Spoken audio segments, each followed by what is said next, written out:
बाहुबली का साउंड है।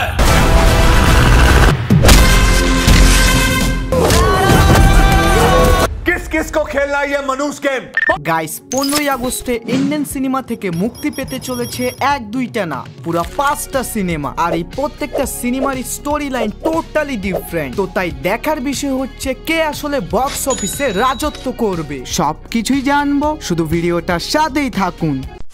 প্রথমেই কথা বলি থাঙ্গালান মুভিটা নিয়ে। ভাই এই সিনেমাটা মূলত রিয়েল কেজিএফ স্টোরি থেকে নেওয়া, তবে এটা রকি ভাই টাইমলাইনের থেকে আরো অনেক আগের। বাট গল্পটাকে আরো ইন্টারেস্টিং দেখানোর জন্য এখানে কিছু মায়াবী শক্তিও দেখানো হবে, যে ওই কেজিএফ এর গোল্ডকে রক্ষা করে। তো তাই আমাদের হিরো একজন আদিবাসী হওয়ার পরেও কিভাবে ওই অশুভ শক্তিকে শেষ করবে, এটা দেখার জন্য পার্সোনালি আমি নিজেও অনেক এক্সাইটেড।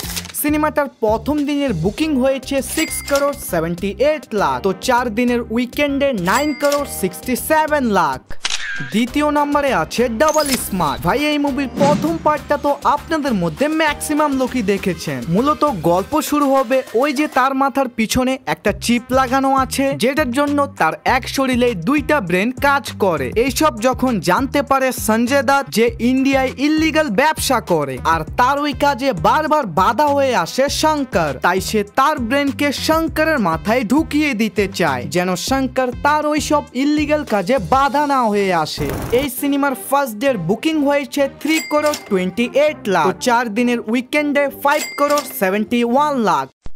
তৃতীয় নম্বরে আছে স্ত্রী 2। ভাই মূলত এই সিনেমাটা হলো একটা হরর কমেডি মুভি, যেখানে স্ত্রী নামে একটা লেডিকে দেখে আমাদের হিরো প্রেমে পড়ে যায়। তবে হঠাৎ করে একদিন স্ত্রী তাদের ওই গ্রাম থেকে গায়েবী হয়ে যায়, আর এটারই সুযোগ নেয় সার্কাটে, যে এই মুভির ম্যান ভিলেন, যে মেয়েদের চুলকে অনেক পছন্দ করে। এক কথায় সে ওই চুলগুলো থেকেই নিজের শক্তি পায়। তবে যখন এইসব শক্তি পাওয়ার পরেও তার মন না ভরে, তখন সে ডাইরেক্ট স্ত্রীর কাছে চলে যায় তার চুল নেওয়ার জন্য। আর ভাই স্ত্রী নামে যে ক্যারেক্টারটা আছে তারও কিন্তু ম্যান শক্তি ওই চুল থেকেই আসে।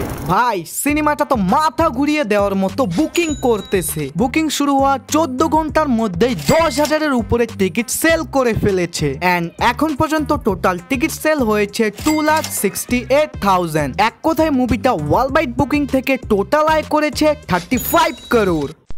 চতুর্থ নম্বরে আছে মিস্টার বচ্চন। রবি তেজার এই সিনেমায় হালকা পলিটিক্স প্লাস লাভ স্টোরিকে ম্যান ভূমিকায় রাখা হয়েছে, যেখানে রবি তেজা ইনকাম ট্যাক্স ডিপার্টমেন্ট থেকে বড় বড় লোকদের বাড়িতে রেড মারে, এবং এভাবেই করতে করতে একদিন সে চলে যায় মুভির ম্যান ভিলেনের বাসায়। দেন ওখান থেকেই শুরু হয় মুভির ম্যান গুজবাম স্টোরি। ফাটাফাটি লেভেলের অ্যাকশন সাথে কমেডি তো free. First day advance booking 2 crore 15 lakh, তো 4 দিনের উইকেন্ডে 4 crore 20 লাখ। পঞ্চম নম্বরে আছে খেল খেল মে অক্ষয় কুমারের। এটা এই বছরের 3য় নাম্বারের মুভি। মূলত এখানকার গল্প হচ্ছে তারা 7 জন বন্ধু একসাথে কোথাও ঘুরতে যায়, তবে সবাই অল টাইম নিজের নিজের মোবাইল নিয়েই ব্যস্ত থাকে। তো তাই তারা কয়েকজন মিলে একটা গেম বের করে যে সবাই নিজের নিজের ফোন এই টেবিলে রাখবে, আর দেখবো কার ফোনে কেমন কেমন মেসেজ বা কে ফোন করে। সিনেমাটার ফার্স্ট ডে বুকিং হয়েছে 2 crore 15 লাখ, তো 4 দিনের উইকেন্ডে 5 crore 15 লাখ।